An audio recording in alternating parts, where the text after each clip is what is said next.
धन्यवाद. चला आता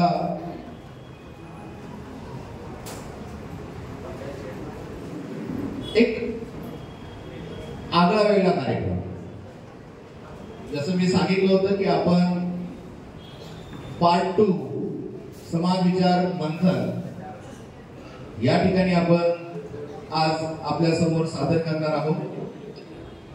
तत्पूर्वी मी आलेल्या सर्व समाज बांधवांचे, भगिनींचे, बडगुजर उत्कर्ष मंडळ तसेच क्षत्रिय बडगुजर समाज संस्था धुळे यांच्या वतीने मी सहर्ष स्वागत करतो. आपल्या समोर लोहारीकर मंडळ टीम उपस्थित आहे. नरेंद्र पवार टीम, एमटीची टीम, गुजरात बडगुजर समाज या ठिकाणी उपस्थित आहेत. जळगाव या शहरातून एसपी सर, संजय सर आणि त्यांची टीम या ठिकाणी उपस्थित आहे. संभाजीनगर मधून सुनील भाऊ तसेच कैलास सर या ठिकाणी उपस्थित आहेत. मी तसेच बाकी सर्व उपस्थित मान्यवरांचं मी आमच्या मंडळातर्फे शब्द सुमनांनी सहर्ष स्वागत करतो. आणि आज थोडीशी तुम्हाला एक कल्पना देतो आपला याच्या पुढचा कार्यक्रम कसा असणार आहे. आपण समाज विचार मंथन पार्ट 1 हा जो केला होता जळगावला, त्या ठिकाणी आपण विषय घेतले होते वैवाहिक समस्या, कुशल नेतृत्व, या विविध जे विषय आपण घेतले होते त्या विषयांवर आपण क्वेश्चनियर सादर केला होता. आणि या ठिकाणी मान्यवरांच्या हस्ते आपण त्या सगळे प्रश्न जे आले होते त्या प्रश्नांची उत्तर, बघा उत्तर, क्वेश्चन कुठून येणार, तुमच्यामधूनच येणार क्वेश्चन, तुम्हीच विचारणार क्वेश्चन, विषय आम्ही देणार, त्या विषयांवर आपण आपल्या जे काही प्रश्न असतील ते आपण या ठिकाणी मांडण्याचा प्रयत्न करणार आहोत. आणि त्या प्रश्नांची उत्तरं देखील आपण मान्यवरांच्या कडून आपण घेणार आहोत. फक्त प्रश्न निर्माण करायचे नाही, सोल्युशन, त्याच्यावर सोल्युशनही आपल्याला काढायचं आहे. आणि सोल्युशन कुठून मिळणार आपल्याला, मान्यवरांच्या हस्ते. आणि मान्यवर जे काही आपण वेगवेगळ्या क्षेत्रातून निवडले आहेत किंवा निवडणार आहोत, मी ज्या मान्यवरांना या ठिकाणी बोलवणार आहे त्यांनी या ठिकाणी यायचं आहे. त्यानंतर आपण 10-15 मिनिटं एक छोटीशी क्लिप या ठिकाणी सादर करणार आहोत. आणि त्यानंतर आपण क्वेश्चन्स तुमच्यामधूनच या ठिकाणी आपण घेणार आहोत. तर करायचा कार्यक्रम सुरू. एक पुढचा कार्यक्रम जो असेल तो अर्धा 1 तास आपला चालणार आणि त्यानंतर आपण समाज गुणगौरव पुरस्कारांना सुरुवात करणार आहोत. ठीक आहे बाबूजी, करायचा सुरू आपण कार्यक्रम. सो चला, आज आपण या ठिकाणी काही मान्यवर आपल्यातूनच ह्या समाज मंथन कार्यक्रमासाठी मी त्यांना व्यासपीठावर बोलवणार आहे. मी तुमच्यामधूनच जे काही मान्यवर वेगवेगळ्या क्षेत्रामध्ये आहेत त्यांना या ठिकाणी बोलवणार आहोत. सर्वप्रथम मला वाटतं की चला बापू शेठ हे त्या सर्व मान्यवरांना या ठिकाणी बोलवतील, त्या सर्वांनी व्यासपीठावर यायचं. बापू शेठ.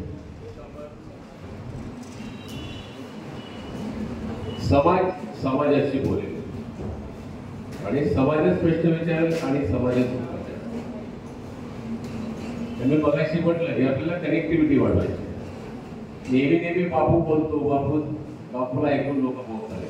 नवीन माणूस, नवीन व्यक्ती, एक संवाद वाढवायचा आहे.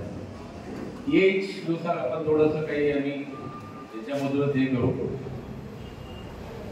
पहिली व्यक्ती मला असं वाटतं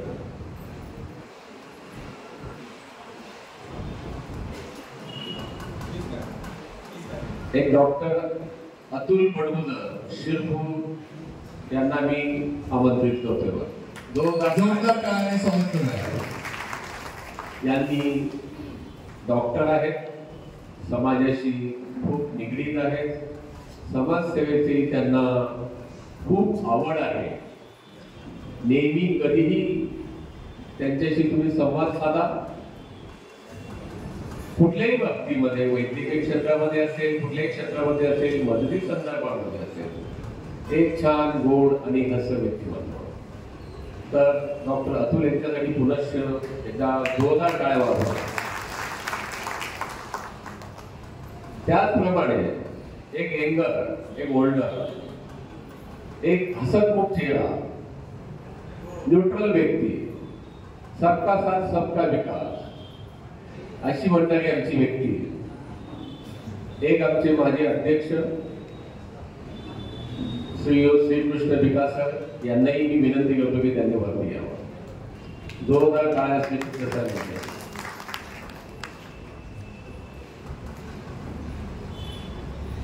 एक प्रदीप त्र्यंबक पडवळ यांचं नाव घेतलं होतं, म्हणजे आम्ही असं की तेही छान त्या कार्यक्रमामध्ये बोलले होते, पण ते नाहीये. महिलांमधून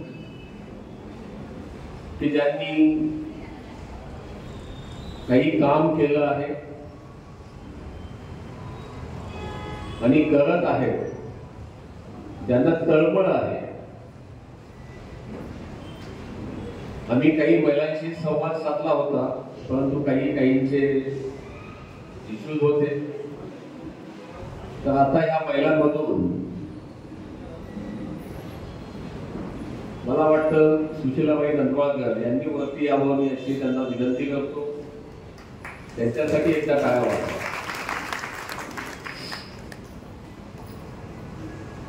आता राजेंद्र सरांनी त्यांचं नाव घेतलं, असे मोठे लेखक, प्राध्यापक चव्हाण साहेब, मी त्यांनाही विनंती करेन की त्यांनीही वरती यावं.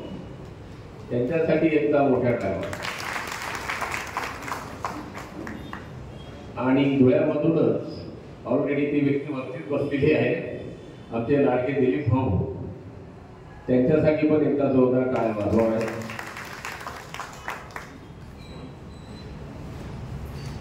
चला, आज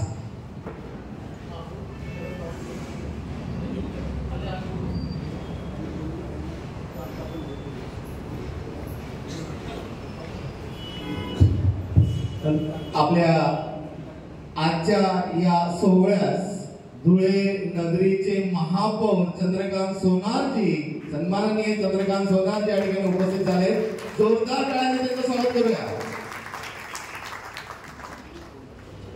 आपला वेळात वेळ काढून ते आपल्या या सोहळ्यासाठी उपस्थित झालेले आहेत.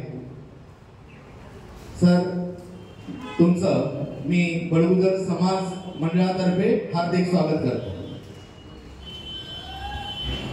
मी मनोरांना यांना विनंती करतो की त्यांनी महापौर सन्माननीय चंद्रकांत सोनार यांचं स्वागत करायचं आहे.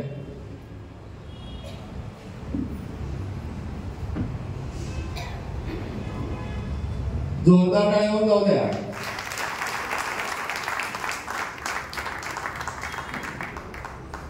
सर, आपण आलात, वेळात वेळ काढून धन्यवाद. सर्व मंडळातर्फे मी तुमचं धन्यवाद देतो. Yes, okay.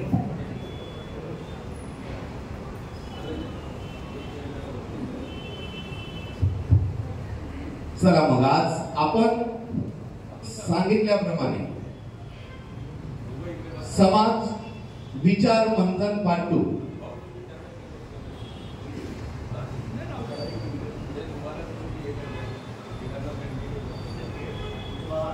विचार मंथन होत आहे ना, तर विचार तुमचेही आदान प्रदान होणार आणि मग उत्तर देणार. हा,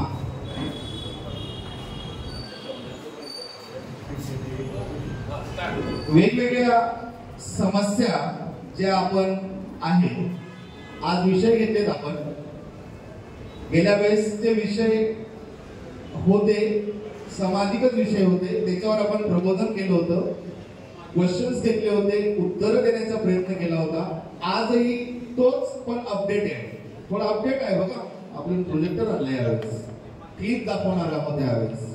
आणि यावेळेस ह्या कार्यक्रमाचं प्रास्ताविक करण्यासाठी मी आमच्या मंडळाचे माजी संपादक मदन कौतिक बडगुजर यांना मी विनंती करतो की आपण या समाज मंथन पार्ट 2 कसा असेल, काय आपण करणार आहोत त्याचं आपण थोडक्यात या ठिकाणी मनोगत व्यक्त करायचं. मदन शेठ, जोरदार टाळ्या होऊन जाऊ द्या. सन्माननीय व्यासपीठ आणि उपस्थित समाज बांधवांना, बॅनरवर दिलेलं आहे की नक्षत्र लॉन्च पारावर होते आणि कार्यक्रम होता रचना हॉल. रचना हॉल आणि उत्कर्ष मंडळ यांचं एक समीकरण आहे. मला वाटते ते हा चौथा कार्यक्रम होत आहे आणि निसर्गराजाने सांगितलं की तो कार्यक्रम इथेच झाला पाहिजे. त्यामुळे त्याच्या साक्षीने हा कार्यक्रम इथे होतो आहे. त्याबद्दल निसर्गराजासह आपल्या सगळ्यांचे खरोखर आभार मानले पाहिजे. आणि या कार्यक्रमाला साक्षात धुळ्याचे प्रथम नागरिक महापौर साहेब आले आहेत, त्यांचे आपण एकदा आभार व्यक्त केले पाहिजे. आणि आता अधिक वेळ न घेता आपण मुख्य चर्चेकडे बोलू. कार्यक्रम कुठल्याही समाजाचा असो, विषय एकच असतो. हल्ली मुली मिळत नाहीत, मुलांचे वय होत आहेत, बेकारांची संख्या वाढते आहे. लग्न समारंभ असो, अंत्यविधीची यात्रा असो, बारसं असो किंवा आणखी काय असो, चर्चा एकच. साहेब बरोबर, पण तोडगा काय? कोणीतरी त्यासाठी पुढाकार घेतला पाहिजे.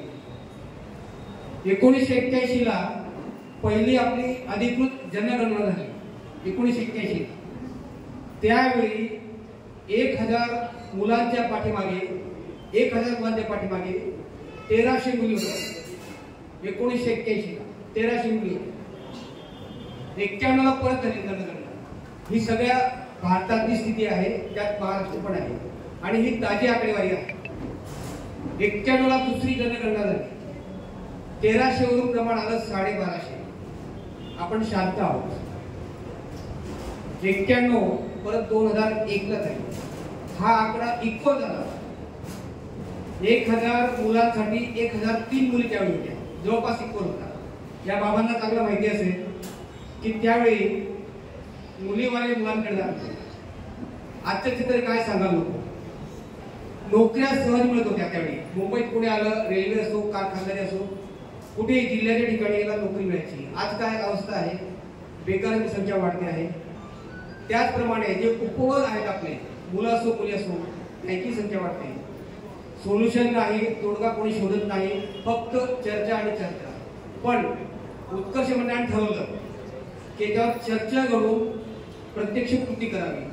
त्यासाठी हा पार्ट 2 झाला. 2001 मध्ये पुन्हा जनगणना झाली. 2001 मध्ये त्यावेळी हा आकडा 1000 पेक्षा खाली गेला. 988 मुली ही महाराष्ट्राची आकडेवारी आहे. 1000 मुलं म्हणजे 2 मुलं त्यावेळी रिकामी होते. 11 ला पुन्हा जनगणना झाली. तो आकडा एवढा कमी झाला की 900 पर्यंत आकडा. 1000 मुलांमागे 900 मुली म्हणजे तो ऍक्च्युअली 888 आहे. 11च्या अवस्थेत 21 ला पुन्हा जनगणना झाली आणि सांगायला अत्यंत दुःख होतं की 658 मुली 1000 मुलांच्या मागे. ही बरीचशी आकडेवारी जी तुम्हाला बघायची असेल ही सेन्सस किंवा पॉप्युलेशन ऑफ इंडियाच्या वेबसाईटवर तुम्हाला बघता येईल. त्याची सगळी आकडेवारी अनेक समुदायांची ती आकडेवारी दिली आहे. आणि हा जी काही आकडेवारी सांगितली ही सरासरी आकडेवारी आहे, राज्यनिहाय सरासरी आकडेवारी आहे. आपण याच्यावर काय करणार, फक्त चर्चा आहे की चर्चा करणार, पण त्याच्यावर सोल्युशन काढावं म्हणून आपलं हे विचार मंथन पर्व 2 आहे. आणि आमचे अध्यक्ष बोलले आपल्याला की हे संवाद साधायचा आहे. पण संवाद साधायला साधेसुद्धा लोक नाही, तुमच्या सगळ्या प्रश्नांची उत्तर ते घेतील. आरोग्य विषयक असेल तर धन्वंतरीचे उपासक आपल्या पात्राला बसले आहेत. नंतर लक्ष्मीपुत्र पण इथे आहेत, उद्योजक, सरस्वतीचे पुजारी आहेत इथे, आमच्या मुंबईच्या रणरागिणी इथे आहेत.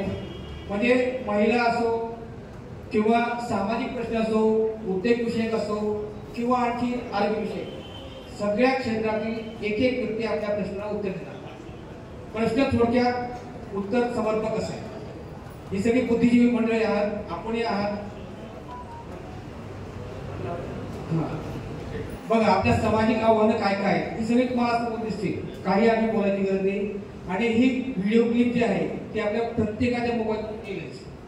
बघा हे जे समस्या आहेत, बेकारी आहे, गरिबी आहे, एकतेचा अभाव आहे, हा सगळ्यात महत्त्वाचा प्रश्न आहे. पण कुठेही कार्यक्रम असला तर उपद्रवी मंडळी असतातच. पण आता एक पायंडा पडतोय की प्रथम समाज, नंतर मंडळ आणि नंतर मी, हे बीज आहे ना, हे रुजवायचं काम उत्कर्ष मंडळ आता प्रामाणिकपणे करत आहे. की काही झालं तर प्रथम समाज. आपल्याकडे सामाजिक बंधनं काही नाही. कोण काय म्हणे बघून घेऊ आपण. कामं होत असतात, बंधनं काही नाही. आता काय विवाह समस्या आहेत, पण त्याच्यावर उपाय काय? समाज विकास कसा करायचा आपल्याला? लोहाणा समाज जो आहे अत्यंत छोटा समाज आहे, पण आमच्या 9 नाही, एक मिनिट. आमचा कार्यक्रम 1 मिनिट.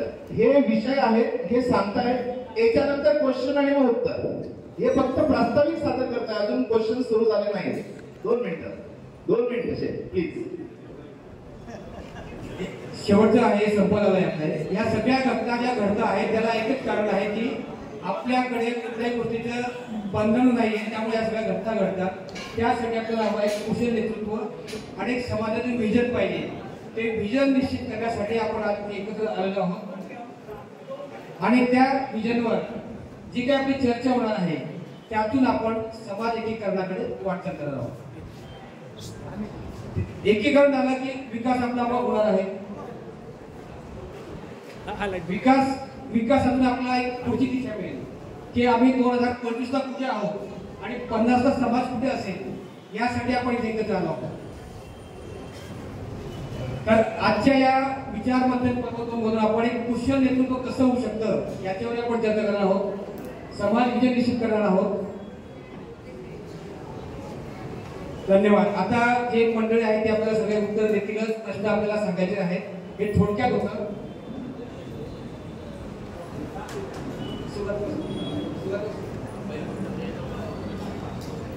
एक माईक आहे ना तिकडे क्वेश्चन्स विचारण्यासाठी. अमित भाऊ कुठे? माईक आहे ना. अमित भाऊ तुमच्याकडे येतील. क्वेश्चन्स आपल्याला दिले टॉपिक जे आहेत त्यांच्यावर आणि उत्तर देण्याचा प्रयत्न आपल्या व्यासपीठावरील सन्माननीय जे आहेत मान्यवर ते आपल्याला आपल्या सर्व प्रश्नांची उत्तरं देण्याचा या ठिकाणी प्रयत्न करतात. माझी विनंती आहे की चला आजच्या समाजाच्या मेळाव्याचा उपयोग केवळ भाषण ऐकण्यासाठी न करता विचारांची देवाणघेवाण साठी आपण करूया. आपले अनुभव, आपली मतं सगळ्यांनी मन मोकळेपणाने या ठिकाणी मांडावी. कारण समाजाचे खऱ्या अर्थाने परिवर्तन हे प्रत्येकाच्या सहकार्याने आणि सहभागानेच शक्य आहे. पुन्हा एकाने समाजाचं परिवर्तन किंवा नवी दिशा मिळणार नाही. त्यासाठी आपल्या सर्वांचं सहकार्य, तुमच्या मनामध्ये जे काही प्रश्न असतील ते आपण या ठिकाणी विचारावीत आणि या ठिकाणी मान्यवर ते उत्तर देण्याचा प्रयत्न करतील. चला कुणाला प्रश्न विचारायचा आहे? हे विषय दिले, विषयाला अनुसरून. ओके अमित भाऊ बघा प्रश्न आलाय तिकडून. फक्त प्रश्न सांगायचा, नाव गाव गरज नाही. आपण एक समाज बांधव आहोत आणि आपण एक समाज बांधव म्हणून या ठिकाणी प्रश्न विचारणार आहोत. हा टाइम. प्रत्येक गावाला मंदिर होतं. आपली एनर्जी मंदिरांसाठी किती खर्च करायला पाहिजे, पैसा किती खर्च करायला पाहिजे? विषय मंदिराचा नाही. हा दादा हा प्रश्न आहे तुमचा, पण तो प्रश्न सर्वांच्या मनात आहे. आपल्या समाज विषयावर आणि त्या प्रश्न जे दिले तुम्हाला 5 त्याला आपण धरूनच प्रश्न करावे ही नम्र विनंती. हा मंदिर वगैरे हा विषय आपला आज नाही. आपण त्यासाठी नंतर काहीतरी करू. भास्कर शेठ एक मिनिट. हा कार्यक्रम पहिल्यांदा सर्वांनी याचं भान ठेवा. हा आपला कार्यक्रम आहे. आपला म्हणजे सर्वांचा, हा पूर्ण समाजाचा कार्यक्रम आहे. हा फक्त तुमच्या आमच्या सहकार्याने, आम्ही फक्त गाडीचे ड्रायव्हर आहोत, प्रवासी आपण सगळे त्याच्यामध्ये बसलेले आहात. विषय तुम्हाला दिलेला आहे. पहिल्या विषयावरती आपण सभागृहातून साधारणतः 3 ते 4 प्रश्न घेऊ. रिपीट क्वेश्चन्स आपण घेणार नाही आहोत. पहिला क्वेश्चन आहे की समाजामध्ये असलेल्या विवाह समस्या आणि त्यावरती उपाय. दुसरा विषय आहे समाजाचा डेव्हलपमेंट, विकास. तिसरा आहे समाजाचं एकीकरण, की त्यासाठी त्याच्या वेगाने तुम्हाला एका वाक्याचा प्रश्न विचारायचा आहे.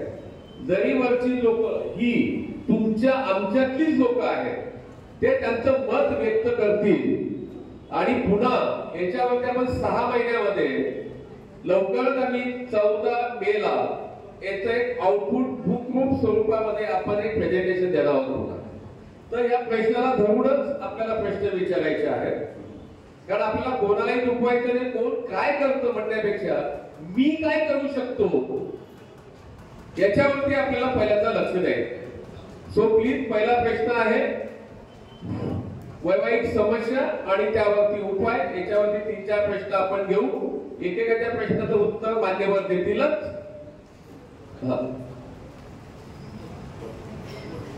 विवाह समस्या चांगला प्रश्न आहे.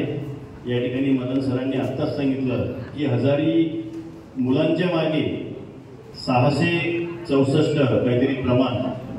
पण सर, माझ्या माहितीनुसार हे प्रमाण थोडंसं चुकीचं आहे. 899 हे जे प्रमाण आहे, हजारी मुलांच्या मागे 899 मुली, हे प्रमाण जे आहे ते प्रमाण बरोबर आहे. आणि समजा एक सहज सांगतो, म्हणजे माझ्या माहितीनुसार तर 899 आहे. जरी 664 असलं तरी आपण तो जो विषय आहे 864ला तो थोडासा बाजूला द्या. कारण याच्यामुळे ते काय होतंय माहितीये का, ज्यांच्याकडे मुली आहेत त्यांना हे थोडस म्हणजे प्रमाण मुलींचं कमी आहे म्हणून माझ्याकडे मुलगी आहे म्हणजे मी खूपच हे आहे. ते थोडीशी मानसिकता जी आहे पालकांची, ती मानसिकता बदलत चाललेली आहे. राष्ट्रीय स्तरावरचा सर्वे, मी जास्त बोलणार नाही, राष्ट्रीय स्तरावरचा सर्वे जो आहे तो 899चा आहे एवढं सांगेल. आणि मुलींच्या पालकांची, आई वडिलांची मानसिकता बदलवण्यासाठी समाज प्रबोधन जे आहे ते करण्याची काळाची गरज आहे असं मला वाटतं आहे.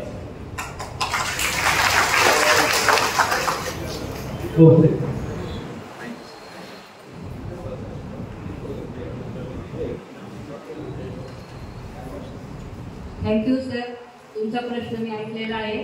पण माझ्याकडनं मी असं उत्तर देऊ शकते. आधीचा काळ वेगळा, आता काळ आता बदललेला आहे.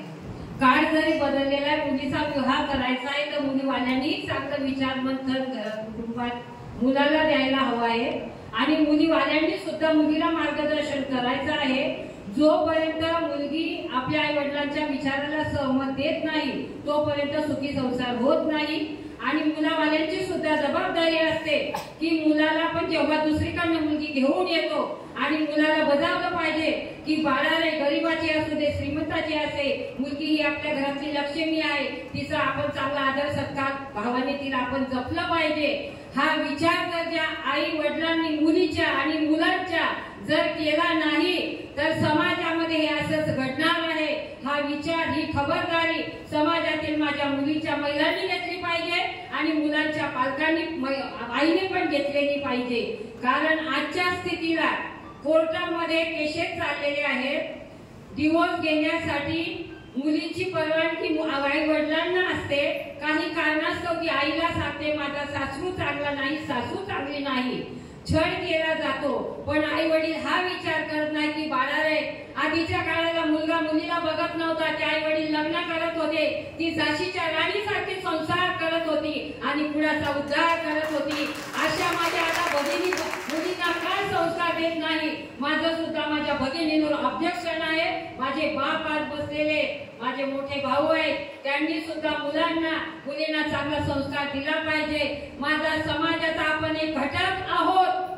आपला बडगुजर समाज हा राजस्थानी समाज आहे आपला उच्चार समाज म्हटला जातो. मग आपल्या समाजाला काळिंबा का लागत आहे हे आपल्या हृदयाला खंत वाटली पाहिजे. खंत वाटून घ्या. आधी मुला मुलींच्या आई वडिलांनी विचार करायचा, मुलीला सांगायचं वर आलेला आहे, बाळा तुला पसंत आहे का, तू शेवटपर्यंत या विषयाला सहमत आहे का, विचारल्यानंतरच विवाहाची तयारी करा. जर तुमचा विचार नाही तर मुलीच्या आयुष्याचं नुकसान करू नका. कोर्टामध्ये जाण्याची वेळ येऊ देऊ नका. गरीबाची मुलगी असली तरी मुला संगोपन करायला इंजिनियर मुलगा तत्पर असतो, पण आई वडिलांनी पहिले विचार मुलीला दिले पाहिजे आणि मुलावाल्यांनी पण दिले पाहिजे. हे माझं प्रश्नाचं उत्तर आहे. अतिशय समर्पक असं उत्तर आपल्याला सुशीलाताईंकडून मिळालेलं आहे. चला पुढचा प्रश्न. एक प्रश्न आहे माझ्या, म्हणजे कोणी त्याला कमी असं वाटून नका घेऊ. जनरल एक प्रश्न आहे, सगळ्यांना पडलेला प्रश्न आहे. मी म्हणजे यंगस्टर कडून बोलतोय, हा सगळ्यांकडून. आत्ताच्या परिस्थितीत आपण समाजात व्यवस्थित प्रमाणे सर्वप्रमाणे काम करतोय, पण मला पडलेला असा प्रश्न आहे की आज जसं ते बापू सरांनी सांगितलं त्यांच्या स्पीच मध्ये की ज्यावेळेस पोराचं लग्न, पोरी म्हणजे मुला मुलीचं लग्न जुळवायचं असतं, त्यावेळेस आजची ती परिस्थिती ती फक्त पॅकेज आणि स्टेटसवर जाते. तर आपण म्हणजे माझ्या सगळ्या मान्यवरांना हा प्रश्न मी म्हणजे समाजाला एक आवाहन करू इच्छितो की तुम्ही या पद्धतीतून तुम्ही समाजाला कसं आवाहन करणार आहात की आपल्याला अजून कोणत्या पद्धतीने मूव्ह होण्याची गरज आहे, पुढे जाण्याची गरज आहे. कारण की कसं बेसिकली पोराच्या आणि पोरीचं लग्न झालं पाहिजे, पण आजच्या कंडिशन मध्ये घरातली आई पोरगा फायनल करते, पोरगी नाही पोरगा फायनल करत, घराची आई पोरगा फायनल करते. त्याचे स्टेटस काय, जमीन काय, शेती काय. तर मी म्हणतो की पोरगा आणि पोरगी हे कसं एक ज्यावेळेस लग्नाला निघतात त्यावेळेस त्यांचे एक नातं असतं. प्रत्येक माणूस कधीही शून्यातूनच निर्मिती करतो. कदाचित मी ऐकतो खूप समाजातले लोक म्हणतात की बाबा पोरगी लग्न करून येतो त्यावेळेस तिचं म्हणजे घराची जी परिस्थिती ती बदलते, लक्ष्मीच्या रूपात घरात येते. मग आपण काय इंटरफेअर करतो. आपण समाजाला म्हणजे मोठ्या मोठ्या मान्यवरांना, खूप समाजातले वरिष्ठ लोक इथं आज उपस्थित आहेत, त्यांना विचारायला प्रश्न आहे की आपण या परिस्थितीतून कसा बाहेर काढणार आहे आपला समाज, कारण की ही काळाची गरज आहे. अतिशय छान असा प्रश्न विचारलाय. काळाची गरज आहे ती. उत्तर कोणाकडून? सर श्रीकृष्ण सर उत्तर देतील. नमस्कार मित्र. अत्यंत जिव्हाळ्याचा सगळ्यांचा प्रश्न म्हणजे वैवाहिक जीवनामध्ये किंवा त्याच्या अगोदर वैवाहिक जीवन चालवायच्या अगोदरच प्रश्न निर्माण होत असतात आणि ते आपल्याला सॉर्ट आउट करायचे आहे. एक सामाजिक व्यासपीठ यासाठी निर्माण करायचं आहे. आता मगाशी प्रश्न मांडला तो एक उत्तम प्रश्न आहे. विचार करा की पूर्वी लग्न कसे व्हायचे. आई वडील मुलगीचा शोध घ्यायचे 3 वर्षे 4 वर्ष अगोदर, मुलगा वयात यायच्या अगोदर त्याला न सांगता ते ठरवून घ्यायचे आणि मुलाला रुपया, नारळ, साखरपुडा आणि लग्नासाठी बोलवायचे. ही व्यवस्था होती. त्यावेळेस नातेवाईक होते, हे सगळं एकत्र होतं. आत्या होती, मामा होता, मामी होती, सगळे नातेवाईक होते, काका काकू. त्यानंतर पुढचा काळ आला. शिक्षणामध्ये प्रगती झाली. शिक्षणामध्ये प्रगती झाल्यानंतर आई वडिलांचा कल थोडा बदलला की माझ्या मुलाला काय आवडतं. त्या आवडीतून आई वडिलांनी मुलाला सांगितलं बाबा तुला ही मुलगी पसंत आहे का. त्याच्यानंतर आई वडील पुढे जायचे आणि लग्न व्यवस्थित व्हायचे, विचारून जायचे. आता परत शिक्षण अतिउत्तम झालेलं आहे. आता मुलं बरेचशी कुठे कुठे नोकरीसाठी आहेत, देशात विदेशात अनेक ठिकाणी आहेत. बघण्याचा दृष्टिकोन लोकांचा वेगवेगळ्या प्रकारे आता पब्लिक सुद्धा आपल्या समाजाची वाढली आहे, त्याच्यामुळे दृष्टी वाढली आहे, वैचारिक पातळी वाढलेली आहे. पण त्या वैचारिक पातळीमध्ये देवाणघेवाण, संवाद हा कुठेतरी कमी पडतो आहे. तो आपल्याला निर्माण करायचा आहे की नातं जोडताना आपण आपल्या इतर जे नातेवाईक आहेत त्यांच्याशी संपर्क करून, विचारपूस करून नातं जोडायचं आहे. आणि असंच नाही नोकरीवाला पाहिजे असं नव्हे, शेतीमध्ये सुद्धा उत्तम व्यवसाय आहे. आम्ही नोकरी संपल्यानंतर शेतीकडे वळलो का तर शेती उत्तम आहे, पर्याय चांगला आहे. शेतकरी जेवढा सुखी आहे तेवढा जगात कोणी सुखी नाही, हे वाक्य लक्षात ठेवायचं आहे. म्हणून शेतकरी मुलगा आहे, मुलगी द्यायची नाही ही संकल्पना माझ्या लाडक्या बहिणींना सांगतोय की शेतकरी असेल तरी त्याला मुलगी देण्याचा विचार 100% करा. तुमची मुलगी आनंदात राहील, कोणत्याही प्रकारची कंप्लेंट येणार नाही. आणि अजून या मुला आणि मुलगी यांच्या वैवाहिक जीवनामध्ये 2 एंट्री आहे, आई वडील आणि तिसरी एंट्री एक झाली आहे मोबाईलची. त्याच्यामुळे बऱ्याच ठिकाणी ह्या मोबाईलमुळे काही ठिकाणी त्याचा उपयोग चांगला होतो, काही ठिकाणी त्याचा उपयोग दुरुपयोग म्हणून केला जातो. तर आई वडिलांनी मुलीच्या जीवनामध्ये कुठपर्यंत हस्तक्षेप करायला पाहिजे ही सुद्धा ठरवण्याची वेळ आलेली आहे. माझी लाडकी मुलगी आहे, तिला त्रास होतो आहे, मग आपण बघून घेऊ काय करायचं. आणि त्या मुलीला जाण नसते. मुलगी ही सासरी गेल्यानंतर तिला त्या लोकांशी समरस व्हायला 1 ते 1.5 वर्ष लागतं. आणि तोच कालावधी आई वडिलांनी जर त्याला परत बोलवलं तर आपापसामध्ये तंटे होतात आणि तंट्याचं रूपांतर कशा प्रकारे होते सगळ्यांनी बघितलेलं आहे. हे सुद्धा आपल्याला टाळायचं आहे. आणि हे तंटेमुक्ती करण्यासाठी इथे अखिल भारतीयची काही मंडळी बसलेली आहे, तर त्यांनी तंटमुक्ती हा जो विभाग आहे हा सुद्धा जरा प्रज्वलित करावा, जिवंत करावा आणि त्याच्या मार्गातून आपल्या समाजाच्या लोकांचे प्रश्न सोडवावेत ही मी विनंती करतो आहे. प्रत्येक जिल्ह्यामध्ये एक केंद्र आपलं असावं की जिथे मुलांचे विवाह जुळतील आणि जिथे काही जुळलेले विवाह काही प्रॉब्लेम येत असतील तर ते सॉर्ट आउट करण्यासाठी मदत करावी. या प्रकारे आपण करायचं आहे. माझ्या परीने हे उत्तर देण्याचा प्रयत्न केलेला आहे. मगाशी मुलींची संख्या आणि मुलांची संख्या याच्यात लग्न जुळण्यात काही येत नाही आहे, कारण मुलगी मिळाली की सुशिक्षित जास्तीत जास्त अपेक्षा काय की मुलगी सुसंस्कृत आणि शिक्षण घेतलेली असावी, नोकरी केली तसे तो उत्तमच आहे. म्हणजे असं अपेक्षा ठेवू नये मुलांनी आणि मुलींनी. आता एक व्यवस्था आहे की आपण म्हणतो नोकरीपेक्षा सुद्धा चांगल्या प्रकारचं इन्कम हे शेतकरी घेऊ शकतात, त्याकडे वळायला हरकत नाही. आणि काही काळाने चक्र फिरत असतं त्याप्रमाणे शेतकरी माझ्या बाजूंनी घाबरायचं कारण नाही आहे. हे चक्र तुमच्यापर्यंत निश्चित येईल आणि तुम्हाला सुद्धा चांगल्या प्रकारे मिळेल. ओके, धन्यवाद सर. छान असं उत्तर देण्याचा प्रयत्न सरांनी केलेला आहे. बघा, ओके, नेक्स्ट क्वेश्चन प्लीज. नमस्कार. आतापर्यंत आपण बऱ्याचशा समस्या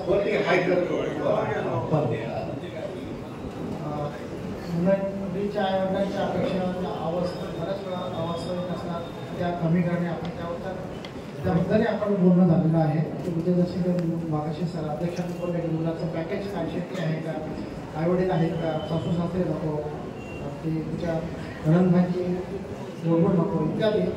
त्याच्या पलीकडे सुद्धा अजून एक प्रश्न डोकावतो आहे, तो म्हणजे परदेशी शिक्षण घेणाऱ्या मुलांचा.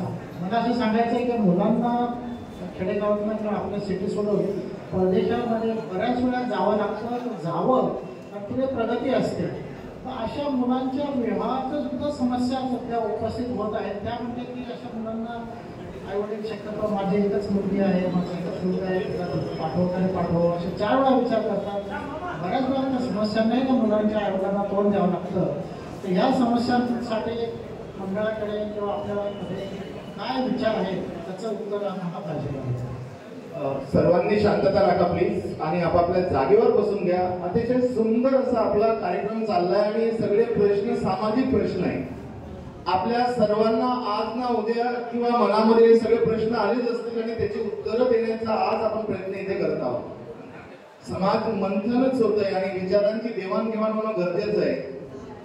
परत एकदा या ठिकाणी आता एक प्रश्न मांडला की विदेशात गेलेल्या मुलांचा बाबत. तर या ठिकाणी जो उपस्थित समाज जो आहे किंवा त्यांच्यापर्यंत बाकीचे जे उपस्थित ते मॅसेज पोहोचवा. प्रत्येक आई वडिलांची इच्छा असते की माझ्या मुलाने शिक्षण चांगलं घ्यायला हवं, त्याला उत्तम प्रकारची नोकरी मिळावी, त्याच्या सॅलरी चांगली असावी. यामुळे काही पालक आपल्या मुलांना विदेशात पाठवतात. विदेशात गेल्यानंतर त्याच्या लग्नाचा प्रश्न बऱ्याच पालकांना या ठिकाणी आहे. तर एक सांगायचं की विदेशात गेला आहे तो चांगले इन्कमसाठी गेला आहे, चांगले त्याच्यामध्ये काहीतरी गुण आहेत, तो देशाबरोबरच विदेशामध्ये सुद्धा आपलं नाव ठेवू शकतोय. असे विद्यार्थी बरेचसे जर्मनीमध्ये आहेत, US मध्ये आहेत, इंग्लंडमध्ये आहेत, बऱ्याच ठिकाणी आहेत. तर त्या मुलांसाठी सुद्धा आपण ह्या विचार करायला हवा की मुली द्यायला अडचण नसावी, असा संकोच ठेवू नये. मुली त्या आपण चाचपणी करून त्या मुलाला मुलगी देऊ शकतो आणि हा प्रश्न सुटवू शकतो. तर पालकांनी विनंती की आपण याचा सुद्धा विचार करावा. धन्यवाद. धन्यवाद सर. सर्वांना विनंती आपण बसून घ्या प्लीज. राजेंद्र सर सगळ्यांना सांगा प्लीज आतमध्ये या. हा कार्यक्रम समाजासाठी आहे आणि आपण शांतता राखा थोडी.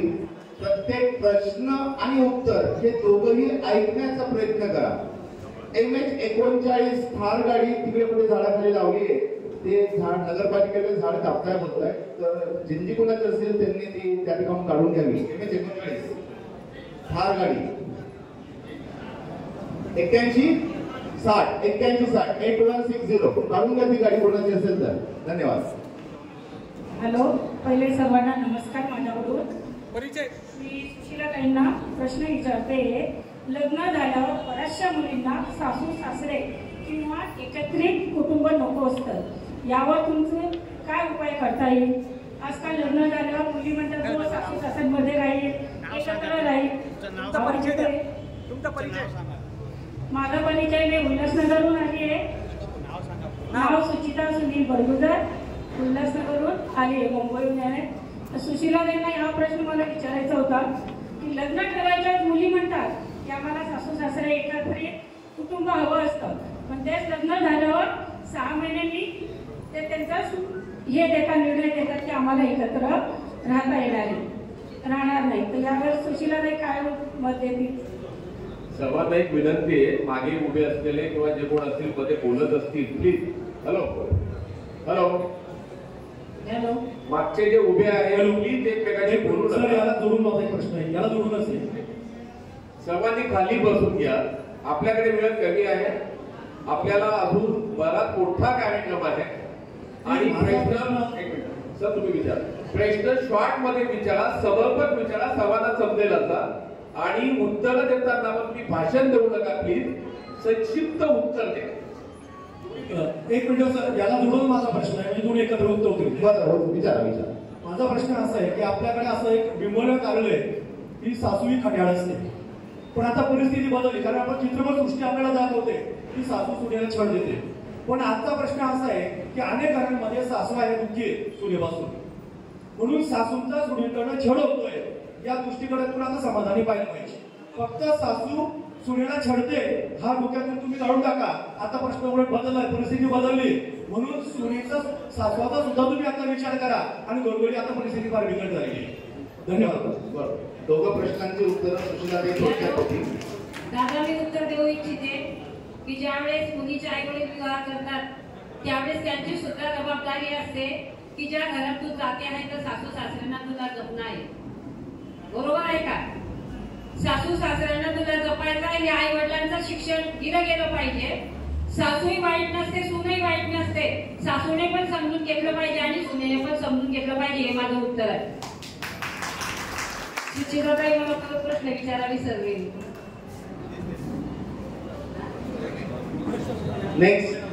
Next question. मला प्रश्न डॉक्टरांना विचारायचे आहे, कारण डॉक्टर आहेत. सर आता तुम्ही डॉक्टर आहेत, म्हणजे बघण्याचा दृष्टिकोन समाजाचा तुमच्याकडे वेगळाच आहे.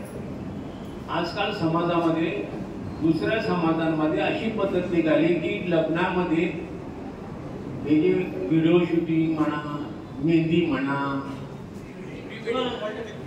हा एवढे कार्यक्रम वाढले झाले की मुलीच्या आई वडिलांचा मुलाच्या आई वडिलांचा पैसा नुसता पाण्यासारखा व्यवसाय म्हणून व्यवसाय करून त्याला फायदा आहे. आपल्याला काय त्याचा फायदा? आणि अनेक समाजांनी बहुतेक समाजांनी असं केले की लग्नामध्ये अशी समाजाच्या मिटिंगा घेऊन की बाबा हे प्रथा आपण बंद करायच्या. अन्न सुद्धा म्हणजे जेवण सुद्धा इतकं नॉर्मली द्यायचं, या सुद्धा त्यांनी अटी घातल्या समाजात. अनेक समाज, पाटील समाज म्हणा, मारवाडी समाज म्हणा. तर आपल्याकडे ही जी पद्धत त्याच्यात काही करता येईल का? तुम्ही तुमच्या प्रश्नाचं उत्तर दिलेले सर. करेक्ट. आपल्या याच्या साधी रीती सरांनी सांगितलं की अगोदर जे ते आई वडील जायचे, मुलीचे जे ते बघायचे, रुपा नारळ साखरपुडा आणि लग्न या 3 गोष्टींमध्ये जे ते अगोदर लग्न व्यवस्था तिथे ठरवलेली होती. पण आता जे फॅशन आहे, लोकांची जे विचारशक्ती, सोशल मीडिया हे जगामध्ये जे कनेक्टिव्हिटी वाढली आहे, अमेरिकेमध्ये जे काही घडतंय ते आपल्या घरापर्यंत पोहोचलेले, त्याच्यानुसार जे ते त्यांच्याकडनं काय चांगलं घ्यायचं ते आपण घ्यायचं आणि काय चुकीचं आहे ते सोडायचं. त्याच्याबद्दलची जी आहे ते नवीन पिढीला जे ते कल्पना नसल्यामुळे हे सगळे प्रॉब्लेम आहेत. आपण त्यांची जी आहे ते बघाल किंवा ते प्री वेडिंग शूट हे ते त्यांच्या आनंदासाठी करत असतात किंवा मी माझ्या जीवनाच्या बद्दल माझे वेगवेगळे प्रसंग आहेत ते मी त्याच्यामध्ये शूट करून लोकांनी बघायला पाहिजे, आम्हाला दोघांना किती प्रमाणात आनंद होतोय, त्या सगळ्या गोष्टी आहेत. पण याच्यावरचं सोल्युशन फक्त समाजामधलं नेतृत्व आणि समाजामधली जे कोर कमिटी जी जो ठरावतील. मला आठवतं की शहाद्यामध्ये जे ते PK अण्णा जे होते त्यांनी इतकं प्रखरपणे नेतृत्व केलेलं होतं आणि त्यांनी सांगितलं की आपल्या लग्नामध्ये जे ते सकाळी 10 वाजता जेवण होणार आणि 11 वाजता 12 वाजता तुम्ही गेले तर त्यांच्या समाजातला मंडप सुद्धा काढून घेतला जातो. आपल्या समाजातल्या नेतृत्वाने अशा काही जे ते गोष्टी ठरवल्या किंवा तुम्ही प्री वेडिंगवर तुम्ही लग्नावर एवढ्या प्रमाणात खर्च करा तरच याच्यावर सोल्युशन निघू शकतं. आणि ते लागणार नाहीये समाजावर, ते आपण जे ते आनंदाने पार पडायला पाहिजे. ही भूमिका सगळ्या समाजाने घेतली तरच ते आपण बंद करू शकू किंवा त्याच्यातून चांगला मार्ग काढू शकू. हेच माझं उत्तर आहे. छान असं उत्तर. Next question please. येस, नमस्कार, मी रामेश्वर दिनेश वडगुजर, धुळ्यामध्ये आम्हाला वखारवाले म्हणून ओळखले जाते. माझा असा प्रश्न आहे की जे बरेचसे संस्था आहेत त्या ठिकाणी उद्योजक आणि नोकरीवाला हे 2 घटक आहेत. तर आता असं म्हणणं आहे माझं की जे नातेवाईकांमध्ये जे पदं वाढले जातात तर त्या संदर्भामध्ये जरा मी डिटेलमध्ये माहिती काढलेली की ते सांगू इच्छितो नाही की पुढचं काय बोलायचं मला. फक्त असं आहे की नातेवाईक यांना न देता काही नवीन भोजपूर आणि तरुण माझ्यासारखे पोरं किंवा इतर समाजामध्ये जे कार्यरत आहेत आणि जे उद्योगधंद्यामध्ये कार्यरत, कसं झालेलं आहे नोकरीवाला हा फक्त रविवारी टाइम देऊ शकतो, तो सरळ सांगून देईल की मला नाही येता येणार. उद्योजक आहे हा एनी टाइम जाऊ शकतो त्याचा शेटर बंद करून. सर तुम्ही त्यांच्याकडे लक्ष द्यावे आणि नवीन भोजपूर पोरांकडे लक्ष द्यावे जे युवा नेते म्हणून आता उभवत आहेत. तर तुम्ही यांच्याकडे लक्ष द्या आणि नातेवाईकांमध्ये पदं वाटू नका, ही माझी विनंती आहे. जेणेकरून जर नवीन संकल्पना येणार आपल्या मुलांमध्ये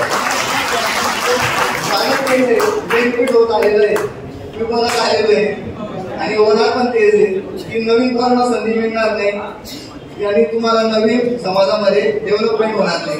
नवीन पोरं काय आहे काहीतरी नवीन आणण्याचा प्रयत्न करतो, ही माझी विनंती. अतिशय छान असा प्रश्न केला बघा. यंगस्टर एकदम आणि इच्छा आणि काम करण्याची कुशल नेतृत्व कसं असावं, त्यांची जाणपणती काय बघताय ते त्यांनी मांडलंय. खरोखरच कुठे ना कुठेतरी असं होत असावं म्हणून त्यांनी त्या ठिकाणी त्यांचा विचार त्या ठिकाणी मांडला आहे. त्याचं उत्तर आनंदाभाऊ आपल्याला देते. आनंदाभाऊ सूर्यवंशी. मित्रांनो, आता जो मुद्दा उपस्थित झाला, माझी तब्येत 1 वर्षापासून मी घरात पडलेलो, खरं म्हणजे बोलण्याची इच्छा नव्हती, परंतु इथं सर्व प्रश्न जे ज्यांनी अनुभव घेतला नाही समाजाचा, मी गेली माझी 76 वर्ष वय चालू आहे, सगळे अनुभव घेतले. मी सुना अनुभवल्या, भावाचे लग्न केले, बहिणींचे लग्न केले, घरात संसारात कसं राहिलं पाहिजे, कशा सुना केल्या पाहिजे, त्यांना कशी वागणूक दिली पाहिजे. परंतु काही मंडळी ते न भोगता आपल्याला जो त्रास होतो तो फक्त सांगतात, परंतु ज्यांनी जो त्रास भोगून समाजाला संघटित केलं त्या लोकांच्या बाबतीत कोणीच विचार करत नाही. कारण की मला देखील समाजात जेवढे येत नाही तेवढे अशोक शेठ, मनोहर, राजू शेठ यांना सगळ्यांना कल्पना आहे, पण आम्ही कधी कोणाला बोलत नाही की वो समाजात संघटित करतो, समाजाला समजावण्याचं काम करतो. आता ज्याला जसं पटतं समाजाला आपण कशी सुरू केली पाहिजे, समाजाला आपण कशी वागणूक दिली पाहिजे हे आपण ठरवतो, आपण कोणाला सांगत नाही. आता कार्यकारिणी होते लोक घेतात. आता इतकी माणसं आहे, बापू म्हणून झाले, राजू शेठ झाले, डॉक्टर झाले, आता यांचे सासरे आर्य जातेराव हे अत्यंत समाज चांगले माणसं होते. मग त्यांना जेव्हा समाजात आम्ही काम करायची संधी आता त्यांना माहिती की काम करत असताना किती माणसाला अडचणी आणतात, मग त्याला का सभा बांधलेलं काय त्या ठिकाणी बहुमताचं सरकार असतं कुठे आता चाललंय अपवाद राजकारणामध्ये मोदींचं एवढं चाललंय ते इथे तर आपण ठरवलं का मोदीला बसवा. आता हे नगरसेवक गेले चंदू बापू सोना यांचा इतिहास जर पाहिला त्यांची सून इंजिनियर होती. ट्राफिक मध्ये ज्या बाईने आत्महत्या केली तो विषय बोलण्याचा नाही, पण समाजात माणसाला काही राजकारणी लोक थोडी शिकवतात कोणाला, पण कशा माणसाची इज्जत होते हे समाज ठरवते, समाज सुचवतो, समाजाला त्या लोकांनी प्रतिसाद दिला. पण आता उलट झालंय, जे लोक ज्यांना जास्त महत्व देतात त्या लोकांचं हे होतं. आता या ठिकाणी आपल्या काही आपल्या फागण्याच्या सुशीलाताई या आता पंचायत समिती सदस्य आहे. त्यांना विचारा तुम्ही मनापासून तू ज्या वेळेस नगरसेवक नव्हते त्यावेळेस तुला कोण कोणाकडे कसं घेऊन जायचं, तुला कसं राजकारणात करता काय काय प्रयत्न केले, आणि आज ती पंचायत समिती सदस्य झाली तर त्या व्यक्तीचं काम आहे आपण समाजाला काय दिलं पाहिजे, कसं पाहिजे, कोणाला किती महत्व दिलं पाहिजे हे समाज सुचवतात. चांगल्या वाईटाचा विचार या ठिकाणी माझी मनोशेची पत्नी अक्षरशः नगरसेवक होण्याकरता माझ्या अंगावर किती लाकडं पडले त्यांना विचारा सापडला म्हणून आम्ही त्यांना सोडून दिलं. काय ते आमचे नातेवाईक घेते, आम्ही माणसं घडवण्याचं काम. आता राजू शेट्टीनं पंचायत समिती आमचे ग्रामपंचायतचे अध्यक्ष होते उसुंब्याचे, आता त्यांना देखील आम्ही त्या सगळा समाज विरोध करतो. त्यावेळेस आम्ही सांगितलं तुम्ही कुठून काही व्हा पण तुम्ही समाजाचे तुम्हाला आम्ही काही घर बनवतो म्हणून त्यांना उपनगराध्यक्ष पंचायत समिती सदस्य केलं. आम्ही आमच्या पद्धतीने करतो, लोकांना हे थोडी बाबू की याला काही दिलं घेतो माणूस सगळ्यात मध्ये सांगता येत नाही. आता देखील सांगतो आम्ही की आपला कोणीही समाजाचा माणूस उभं राहिला तर आपण समाजाने संघटित राहिलं पाहिजे. त्या ठिकाणी तुम्ही जर पैसे भेटले का कोकणात जातात तिथं समाज पाहते नातं पाहते तेव्हा तुम्ही विरोधात जाता समाजाच्या हे सांगता का तुम्ही समाजाला. म्हणून पहिले आपण कसं वागलोय समाज, आपण काय वागणूक दिली समाजाला हे सगळं पाहिलं पाहिजे सगळ्यांनी, आणि मग समाज संघटित केलं पाहिजे आणि समाज संघटित. आता या आपल्या शहरामध्ये सगळ्यात चांगला समाज आहे, आपला मोठा समाज आहे, सगळ्यांजवळ सगळी संपत्ती, त्या समाजाचा आपल्या नगराध्यक्ष होऊ शकत नाही. काय कारण आहे, काय पैसा आहे आपल्याला चोपड्यामध्ये तसंच आहे आपलं. असेच भांडणे फक्त आपल्यावरच भांडतात. संघटित समाज ठेवण्याकरता पहिले माणसांनी एकत्र राहिलं पाहिजे. काही झालं तरी आपल्या माणसाला आपण पुढे केलं पाहिजे. कोणी काय करत हो तर समाज संघटित होईल आणि या समाजातल्या समस्या या आपण बदलल्या पाहिजे.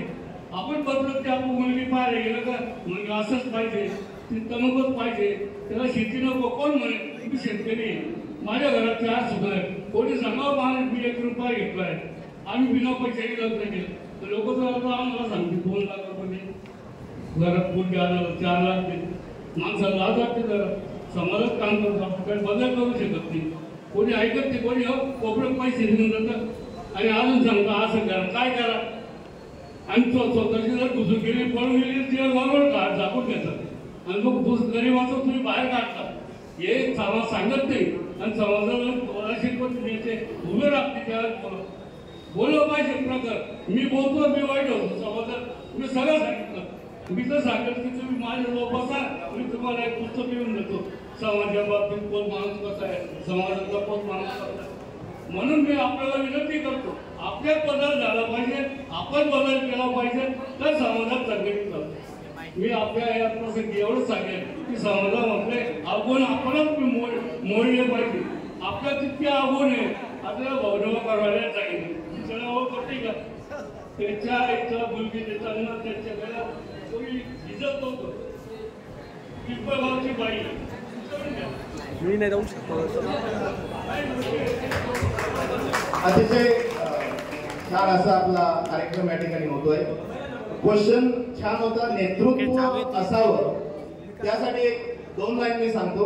नेतृत्व म्हणजे फक्त हुकूम नाही, नेतृत्व म्हणजे फक्त हुकूम नाही, ती असते जबाबदारीची जाणीव.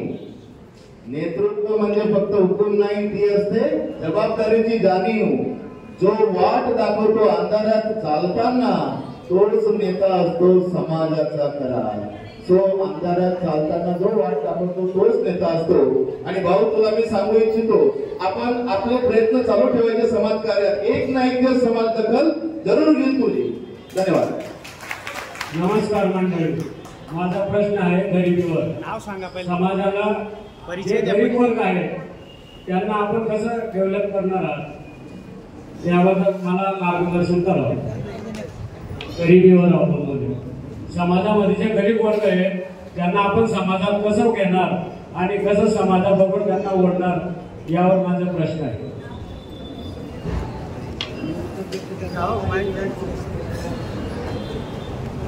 प्रश्न आपला बरोबर आहे. मुळामध्ये आपल्या जे श्रीमंत आहे, गरीब आहे, मध्यमवर्गीय आहे, अति शिक्षित आहे, या सर्व लोकांची जी विचारसरणी आहे ती मुळात बदलली पाहिजे. आता मी प्रश्न ऐकतोय, प्रत्येकाने उत्तर ऐकतोय. तसं पाहिलं तर प्रश्नाला समर्थक उत्तर पण नाही. पण आता आपण प्रश्न विचारला तर मी थोडं ज्या माझ्या मनात एक गोंधळ होता थोडं समजून सांगतो. या मुलामध्ये स्वतःची कर्तबगारी आहे. मी कुठे गेलं कुठेही काम करू शकेल.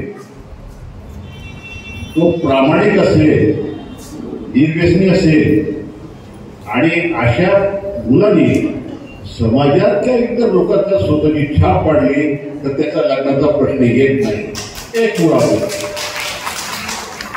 दुसरी गोष्ट, तो खरोखर प्रामाणिक असेल तर अशा मुलांना व्यावसायिक म्हणा किंवा नोकरीला म्हणा स्वतःहून लोक बोलतात ही मी तुम्हाला 100% गॅरंटी. कारण खरोखर आज प्रामाणिक लोक मिळणं फार अवघड काम आहे. व्यावसायिक लोकांना 5-10% वा चोरी चपाटी होईल म्हणून नाही असतं लोकांना ठेवावं लागतं. आणि असा प्रामाणिक जर माणूस जर भेटला तो कोणी व्यावसायिकाला सोडणार नाही. आणि त्याचा प्रामाणिक पाहून तो कुठं त्याची ऑटोमॅटिक प्रगती होते ती सांगायची गरज नाही. हे गरीब करतात. आता त्या ताईंनी प्रश्न विचारला होता वैवाहिक संबंधी. एकदा मुलाचं मुलीचं लग्न झालं त्या मुलांनी बायकोवर 100% विश्वास ठेवणं आणि बायकोनी नवऱ्यावर 100% विश्वास ठेवणं हा सर्वात महत्वाचा मुद्दा आहे. एकदा तिचं लग्न झालं की तिच्या नवऱ्याचं हेच तिचं माहेर आहे, तेच तिचं सासर. आता हल्ली काय झालेलं आहे, आयटीचे मोठे मोठे पॅकेज दिसायला लागले.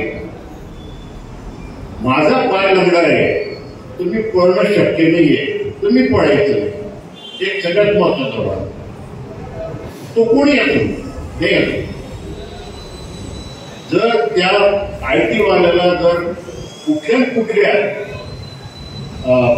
लालसेनी जर अशी एखादी मुलगी दिली गेली की तिचं शिक्षण कमी आहे किंवा दिसायला बरोबर नसेल, रंगाने थोडी सावळी असेल, उंचीला नसेल किंवा त्याला शोभण्यासारखी नसेल तर त्या ठिकाणी एक प्रॉब्लेम निर्माण होतो. त्याकरता त्या ताई ज्या बोलल्या की मुलांनी मुलगी पसंत करणं, मुलीने मुलगा पसंत करणं हा सगळ्यात महत्वाचा भाग. पण पालकांनी नाहक खूप मोठ्या अपेक्षा ठेवणं हे फार चुकीचे. आजच्या काळामध्ये 12,000 रुपयात मुंबई पुण्यात घर धपवणारा मी पाहिलं आहे. 12 लाखात वर्षभर घर धपवणारे पाहिलेले. दोघांची खूप दिनचर्या खूप फरक असं नाहीये. कुठं काटकसर करायची, कुठं समजून घ्यायचं, कुठं काय करायचं हे ते कुटुंबाने ठरवायचं असतं. पण याच्यामध्ये नाहक मुलीची आई कुठेतरी फोन कर, दिवसभर फोन चालू असतो. काय जेवले, काय केलं, कुठली भाजी केली, किती तेल टाकलं, किती पीठ टाकलं, किती मिरची टाकली, या गोष्टीची त्या मुलीची आई काही गरज नाही. आणि मुलीची आई अशी वागत असेल तर त्या मुलीच्या वडिलांनी त्या बाईला सांगितलं पाहिजे या प्रकारची पूर्ण चर्चा नको. ठीक आहे, मोबाईलवर बोलणं आहे, 2 दिवसातून बोलणं भरपूर आहे. आणि हा जो विवाद वाढते खरा हा मुलीच्या आईकडनंच वाढते, मुलीच्या वडिलांचं म्हणणं नाही, मुलांच्या वडिलांचं म्हणणं नाही. त्या ताईने बोलल्या की मुलाकडनं सासरा सोडतो. आता हे बघा, एखाद्या माणसाचं वय 60च्या वर गेलं असेल, त्या मुलाच्या वडिलांचं की आईचं वय 60-65च्या वर गेलं असेल, त्यांचा जुना स्वभाव, त्यांना कुठं अनपेक्षितप्रमाणे नुकसान झालेलं आवडत नसेल, उरलेलं भाव घेतलं जात असेल ते आवडत नसेल, घरात स्वच्छता केलेली नसेल ते आवडत नसेल, तर तेवढ्या करता बाब त्या मुलाच्या आई वडील त्रास देतात असं त्या सुनेने म्हणणं चुकीचं आहे. त्या सुनेने त्या सासू सासऱ्याला काय पाहिजे, किती चहा पाहिजे, कसा पाहिजे, किती साखर पाहिजे, त्याला जेवण पोळी पाहिजे, भाकर पाहिजे, ह्या गोष्टीवर लक्ष केंद्रित करण्यात आलं. आणि एखादी वयोवृद्ध व्यक्ती जर त्याच्या आवडीप्रमाणे आपलं काही सांगत असेल ते करणं आपलं कर्तव्य आहे. अशा बारीक सारीक गोष्टी माहेरी सांगून सासू सासऱ्यांचं नाव बदनाम करणं हे तितकं योग्य नाही. ठीक आहे, काही ठिकाणी असेल आणि नसेल, पण आपली जी व्यथा आहे ही आपल्या घराच्या 4 भिंतीत पाहिजे, ती शेजारच्या भिंतीत सुद्धा जायला नाही पाहिजे या मताचं मी. माझ्याकडे सुन आहे सर्व काही, पण मी असं जाऊन सांगत नाही की मला जेवायला वाटलं, मी आधीच माझ्या मुलांना फोन येऊन तयार आहे का, भूक लागली, त्या मी सांगतात बाबा 5 मिनिटं आलं. मी आज सांगत की मला चहा घ्या, चहा करणार आहे का कोणी, चहा पिणार कोणी, त्यांना कळतं यांना चहा पाहिजे. आपण जे बोलतो ती भाषा जर आपण सुधारली त्याचा 50% भाग घेऊन जातो.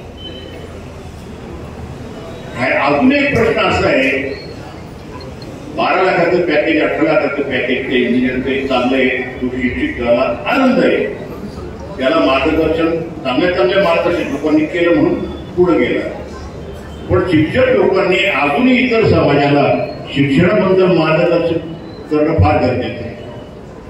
कारण 1970, 75, 80 पर्यंत जे लोक शिक्षित होते त्यांनीच आपल्या मुलाला मार्गदर्शन केलं. पण तो पुतण्या असेल, माता असेल, नातेवाईक असेल, गावातला असेल, शेजारी असेल, त्यांना जर ते शिक्षणाचं मार्गदर्शन केलं असतं तर हा समाज अजून पुढे गेला असता. पण ह्या पिढीमध्ये आता जे शिक्षित लोक आहेत ते आपल्या मुलांना त्या मार्गदर्शन पुढे पाठवण्याचा प्रयत्न करतात. त्यानंतरचा मुद्दा 10 लाखाचं पॅकेज, 12 लाखाचं पॅकेज. पण आमच्या समाजामध्ये असे बरेच शेतकरी की त्याची आज 20-25 कोटीची स्वतःची प्रॉपर्टी आहे. काही गोष्टीचा धान्याचा व्यवसाय करताय, काही ठिकाणी गुप्त व्यवसाय करताय, काही ठिकाणी सर्वे पाडताय. पण अजूनही आमच्या समाजाला असं कळत नाही की शेतकरीच्या मुलाला मुलगी द्यायची. अजूनही आमच्या समाजाच्या मुलीचं ती 10वी असेल, 12वी असेल, ती इंजिनिअरिंगची अपेक्षा करतात, सरकारी नोकरीची अपेक्षा करतात, एवढी अपेक्षा करतात. तर थोड्या अपेक्षा कमी करा. आणि आपण प्रत्येकाने या गोष्टीचा वारंवार विचार करून चर्चा करून हे प्रश्न सोडवणे फार अगत्याचे असं मला सांगायचंय. कारण मी जे 4-5 प्रश्न आहेत त्याचा मधीचा आता मी लोकांना सांगितलं. छान असं एक नम्र विनंती सर्वांना, एक शॉर्ट मध्ये क्वेश्चन करा आणि शॉर्ट मध्ये आन्सर द्या, कारण बरेच प्रश्न आहेत आणि आपल्याला पुढचा कार्यक्रम घ्यायचा आहे. त्यामुळे आता वेळ नको वाया जायला. जो प्रश्न विचारला त्याच्यावर समर्पक उत्तर 1 मिनिटाच्या आत होऊ शकतं तेवढंच उत्तर द्या प्लीज. आणि क्वेश्चनही फक्त आता रिपीट करू नका. क्वेश्चन जे झाले आपला वैवाहिक समस्या आणि उपाय झालाय, समाज विकास आहे, आपला समाज एकीकरण आहे, कुशल नेतृत्व आहे, समाज विजन आहे, सामाजिक बंधने आहेत, हे सगळे याच्यापैकी एखादा क्वेश्चन करा आणि आपण 2-4 क्वेश्चन्स घेऊ. आणि मला वाटतं आपला हा क्वेश्चनियर कधी संपणार नाही, तो न संपणारा पार्ट आहे आपला. परत पार्ट 3 येणारच आहे. बापूंनी आताच अनाउन्समेंट केलं 14 मे 2026 ला समाज विचार मंथन पार्ट 3 यांची अनाउन्समेंट आमच्या अध्यक्षांनी केलीच आहे. त्यावेळेस आपण पुन्हा एकदा पूर्ण दिवस समाज मंथनच करणार. धन्यवाद. येस ताई. नमस्कार. उत्कर्ष मंडळ मुंबई यांचे प्रथम मी कौतुक करते. त्यांनी खूप छान असा कार्यक्रम आखलेला आहे. माझा असा प्रश्न आहे की आपल्या समाजामध्ये नारळ गोटा आणि साखरपुडा झाल्यानंतर लग्न मोडतात का? यासाठी मला सगळ्या मान्यवरांकडून अपेक्षित असं उत्तर मिळावं असं अपेक्षित होतं.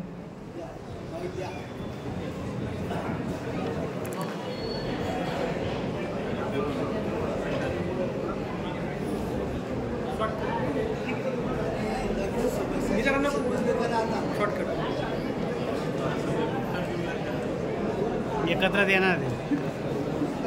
छान प्रश्न विचारलाय बघा. उत्तर कसं द्यायचं त्याची चर्चा चालली आहे.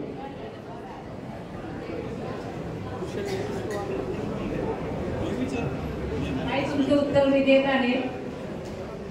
जर मुलीचा संमती झाल्यावर साखरपुडा आई वडील करतात, त्याला कारणीभूत कोण आहे मला हे उत्तर तुम्ही द्या. आता मोडणारे कोण? साखरपुडा सुपारी नारळ साड्या नेसून येतात, पुरणपोळ्या खापऱ्याचे खाऊन येतात आणि मोडायचा विचार का करतात त्याला जबाबदार कोण आहे? मुली स्वतःचं लग्न ठरवते का? मुलगा ठरवत असतो का? मग आई वडिलांच्या संमतीशिवाय विवाह होत नसतो. याला कारणीभूत मुलीची आई आणि इकडे जर पाहिलं तर मुलाचे आई वडील आणि मुलीचे आई वडील. म्हणून माझी खबरदारी महिलांना, समाजामध्ये हा काळीमा फाकला जात आहे. समाजामध्ये हा विटंबना झाला नाही पाहिजे. समाज टिकला पाहिजे. समाज बदल वेळा हा लावलाय. आज हे जर एवढे पदाधिकारी लोक हे काम करत आहे, समाजाच्या हितासाठी करत आहे हो. आणि घरातल्या घरात गाडगे घेऊन बसतात. 10 लाखाचं तेल भेटणार माय मारे कवय भेटी नातायरांनी बोलते. तू नवीन खाना मागितली आणि 20 लाख पाकिस्तान कशा काय मागी राहिल्या? साडीने साड्या तुम्ही ऐकत नाही आणि पैशाने कशी मागी राहिल्या? ही खबरदारी महिलांनी. खबरदार सांगते, चांगला विवाहित मुलगा बघून लग्न करा. आपण जेव्हा लग्न झालं आपल्या आई बापांनी काही दिलं नव्हतं. झाशीच्या राणी सारखा पदर खाऊन संसार करते ती स्त्री असते, तिला लक्ष्मी म्हणतात. आणि जो पतिदेव असतो ना, तो आपल्या पाठीशी खंबीर उभा राहतो, त्याला पती म्हणतात. आताच्या मुली फक्त पॅकेज घेतात, पॅन्ट घाला, जीन्स घाला आणि हाय आणि बाय. हे आता टिकणार नाही. समाज डुबून जाईल. म्हणून आयांना विनंती करून सांगते, माझ्याही 2 मुली घडवल्या, 15-16 वर्षात लग्न झाले, पण नाव कमवलं. आता नाव डुबत चालू. आई वडिलांचं डुबवू नका, डुबवू नका. समाज टिकणार नाही, समाज मोडला जाईल. बाहेरच्या मुली आणायची सुद्धा गरज नाहीये. आई वडिलांनी याची खबरदारी घ्यावी. हे माझं उत्तर आहे तुम्हाला. छान प्रश्न होता बघा. काय होता, रुपया नारळ साखरपुडा होतो आणि लग्न मोडतं. आपण रुपया नारळ आणि साखरपुडा करतो, काय बघून करतो? गुण ग्रह तारे हे सगळं बघतात ना, गुण बघूनच करतात ना पुढे. मग तरी लग्न मोडतो. मग गुण आणि ग्रह ताऱ्यांचा काही अर्थ आहे का या विज्ञान युगामध्ये? मला वाटतं नाही. त्यांचा प्रश्न वेगळा होता. ठीक आहे, तो आम्हाला कळालेला आहे. थोडक्यात एक आता वैवाहिक समस्या आणि उपाय हा जो सब्जेक्ट होता, आपण इथे याला थोडं वेळात देतोय, कारण याचं थोडक्यात एकच उत्तर आहे. एक जर आपल्याला चेंज व्हायचं असेल तर प्रत्येक, म्हणजे जसं आता भाऊंनी सांगितलं, जळगावच्या कार्यक्रमामध्ये सांगितलं होतं की आपल्याला प्रत्येकाला बघा, एज्युकेशन घेणं म्हणजे माणूस सुशिक्षित होतो असा त्याचा अर्थ हा काळी मात्र नाहीये आणि तो कोणी घेऊ नये. सुशिक्षितचा अर्थ वेगळाच. आज जर आपण मुले किती शिकू दे, आज आमच्या वाड्या बापड्यांची मुलं शिकतायत, पण घरामध्ये आई बाबाच्या पाया पडल्याशिवाय बाहेर जात नाही. एक संस्कार नावाची चीज आहे. आजकाल लोक म्हणतात जमाना बदललाय. मी काल का परवा कुठल्या तरी एका बाईचा मला खूप वेगळ्या याच्यावरती फोन आला की म्हणे, दादा तुम्ही माझा हा प्रश्न मांडला. आता काय प्रश्न मांडणार? फक्त एकच मला संदेश द्यायचा असं मला वाटतं. जर का प्रत्येक आई बापाने मुलांना तुम्ही कितीही शिकवा, युएसला पाठवा, फॉरेनला पाठवा, चंद्रावरती सूर्यावरती कुठेही पाठवा, पण संस्कार नावाची चीज जर का असेल ना, असं भाऊंनी सांगितलं की सासूचा सासूला मान दिला पाहिजे, सासऱ्याचा सासऱ्याला मान दिला पाहिजे. हे आपल्याला हे संस्कार प्रत्येक मुलीच्या आई बापांनी मुलीला निवडवले पाहिजे. पूर्वीचा काळ असा होता की मुलीला लग्न झाल्यानंतर विदा केली की सांगायची तिचे मायबाप की बाई आता तुझं बाहेर संपलं आणि ते एक दिवस आहे, दुसऱ्या दिवशी निघून जात. या सगळ्या घटना तुम्हाला माहिती आहे. मला हे सांगण्याचं एवढं मोठं मी नाहीये. फक्त एकच आहे, ही मानसिकता फक्त आहे, ही समस्या नाहीच आहे. ही मेंटॅलिटी झालेली आहे लोकांची. ही मेंटॅलिटी प्लीज चेंज करा आणि हे बोललं गेलं पाहिजे. आज प्रत्येकाच्या घरामध्ये छोटे मोठे प्रश्न आहेत, पण हे बाहेर येत नाहीये. जसं आनंदा भाऊंनी सांगितलं खुलेआमपणाने, हे बोलल्या गेलं पाहिजे, पण आपण बोलत नाही. ही मेंटॅलिटी तुम्ही चेंज करा, हा प्रॉब्लेम एका मिनिटामध्ये सॉल्व्ह होईल. बस एवढीच माझी विनंती आहे. आपण पुढच्या वेळेस याच्यावरती काय ते करू, पण मला असं वाटायला पाहिजे की पुढच्या वेळेस हा प्रश्न आज आपण इथे संपवू, काहीतरी निर्णय असा घ्या प्रत्येकाने. चला पुढचा विषय घ्या. माझ्या सुरुवातीला मी उत्कर्ष मंडळाचे खास आभार मानतो की दीपावलीच्या शुभ पर्वावर अतिशय सुंदर असा एक समाज मंथनाचा कार्यक्रम या ठिकाणी घेतलेला आहे. माझा एक प्रश्न बेकारी आणि बेरोजगारीवर आहे. बघा, फॉर्मल एज्युकेशनचं प्रमाण इतकं प्रचंड वाढलेलं आहे की तो मुलगा वेगवेगळ्या क्षेत्रामध्ये अनेक डिग्री घेत राहतो. MA, MSc, MCOM होतो, PhD होतो आणि मग त्यानंतर नोकरीची वाट बघत बसतो आणि मग बेकारीच्या गणनेमध्ये चालला. पण मला असं म्हणायचंय की समाजाने यासाठी काहीतरी असा पुढाकार घेतला का की बाबा रे तू एखादं स्किल बेस्ड शिक्षण घे, एखादं सुंदर असं काहीतरी एखादं कामकाज असं शिकून घे. आजही बघा तुम्ही मोठ्या शहरांमध्ये, तुम्ही मुंबईमध्ये राहतात, ठाण्यामध्ये राहतात, अजूनही प्लंबर मिळत नाही, कार्पेंटर मिळत नाही, कुठे इलेक्ट्रिशियन मिळत नाही. त्यात हे 2-2, 5-5 हजार रुपये मी सुद्धा पुण्यात अनेक दिवस त्यांच्याशी संपर्कात होतो. सर म्हणे आम्ही संध्याकाळी 5,000 रुपये आरामात आणतो. मग कुठे आहे बेकारी? कुठे आहे बेकारी? आपले मुलं खडकुजर कुठेतरी प्लंबर म्हणून मी काही अजून बघितला नाही, कुठे इलेक्ट्रिशियन म्हणून काम करतोय तो आणि हातामध्ये थैली घेऊन जातो. नाही होत. ही जी मानसिकता आहे ही बदलण्याची गरज आहे. त्यासाठी समाजाने एक वेगळं पेहराव केला पाहिजे असं माझं मत आहे. धन्यवाद. जरा बाबांना बोलायचंय 2 मिनिटांमध्ये. बाबांना ह्या विषयावरती थोडस बोलायचंय.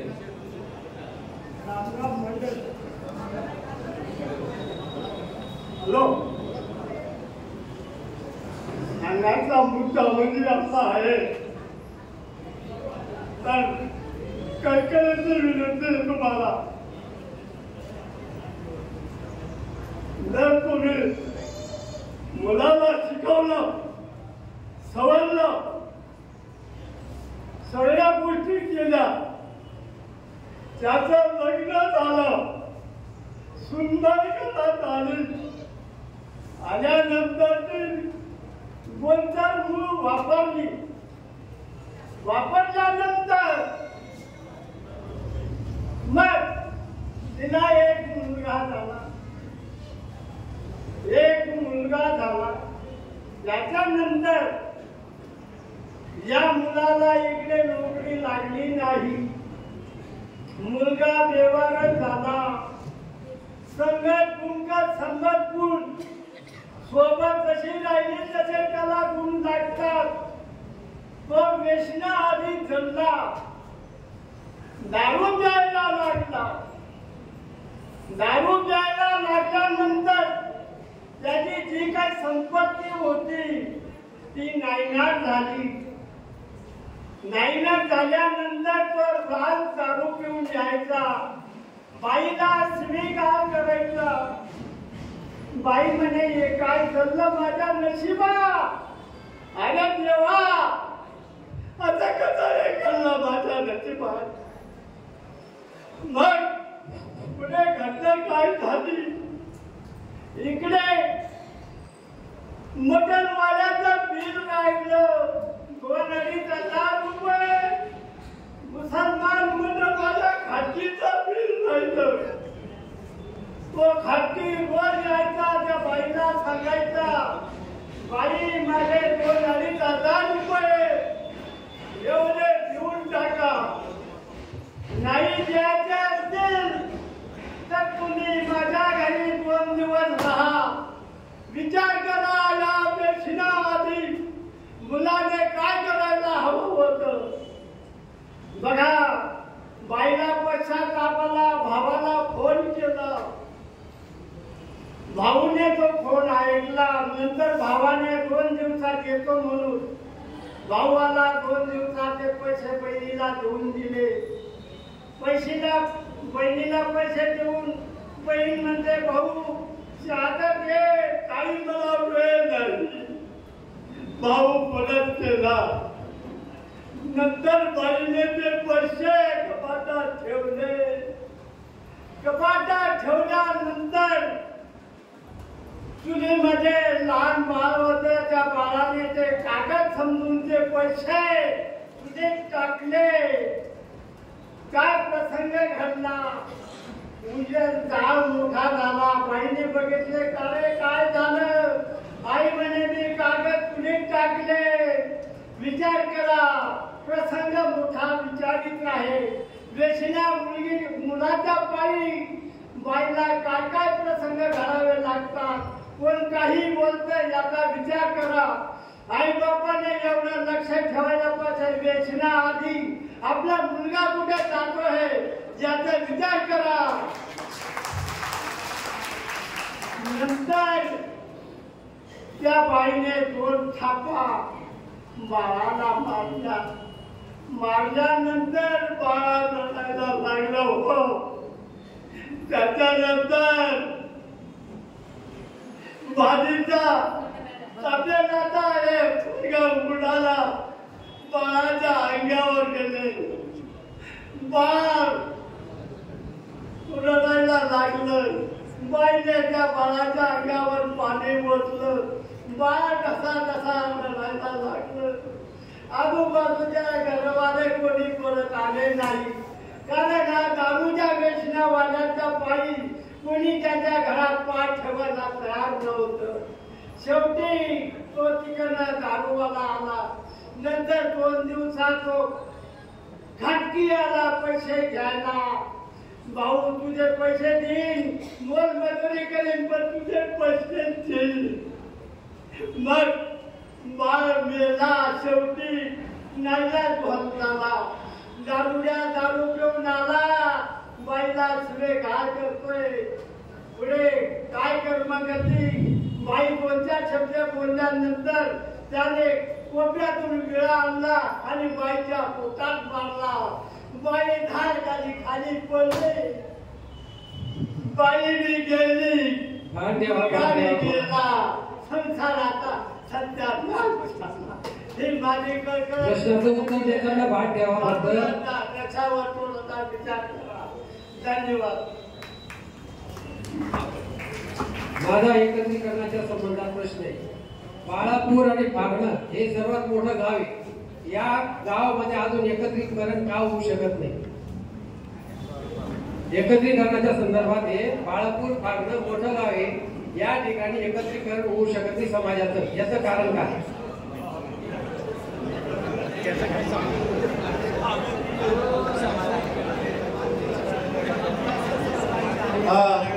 शांतता राखा.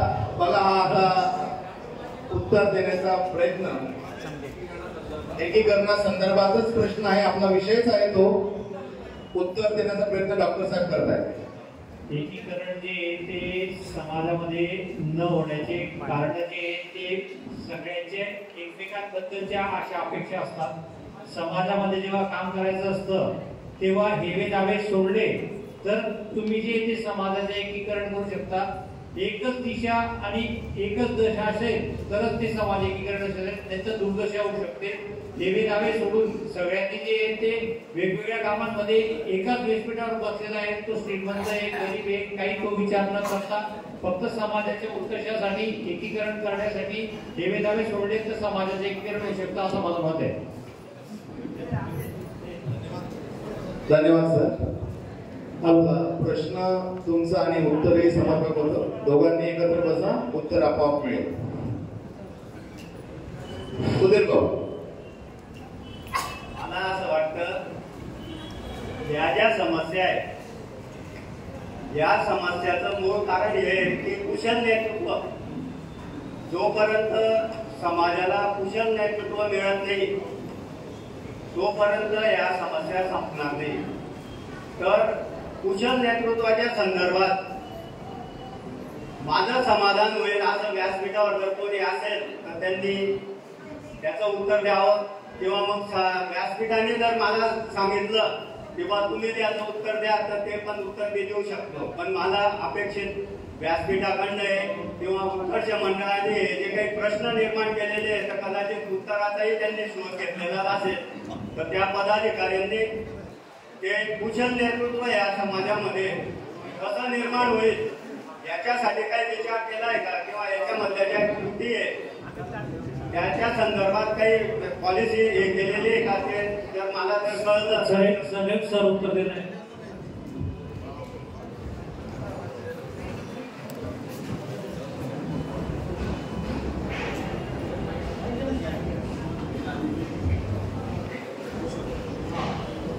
सर्वांना नमस्कार म्हणतात. सुधीर शेठ यांनी खूप चांगला प्रश्न या ठिकाणी उपस्थित केला आहे. खरोखर समाज जर आपण पाहिला तर तो खूप प्रगतीशील समाज आहे, पण एक नेतृत्व, प्रभावी नेतृत्व नसल्यामुळे तो आणखी पुढे कसं जाईल यासाठी पुढे काही दिसत नाही चित्र. एक काही मुद्दे आपण त्यासाठी जर समोर ठेवले तर एक नेतृत्व आपल्याला निर्माण करता येऊ शकतं. नेता समाजाचा असतो किंवा कुठलाही असतो, त्याच्याकडे काही व्हिजन ह्या असल्या पाहिजेत आणि त्या व्हिजन त्याच्याकडे दूरदृष्टी असली पाहिजे. एक भविष्याचा वेग घेण्याची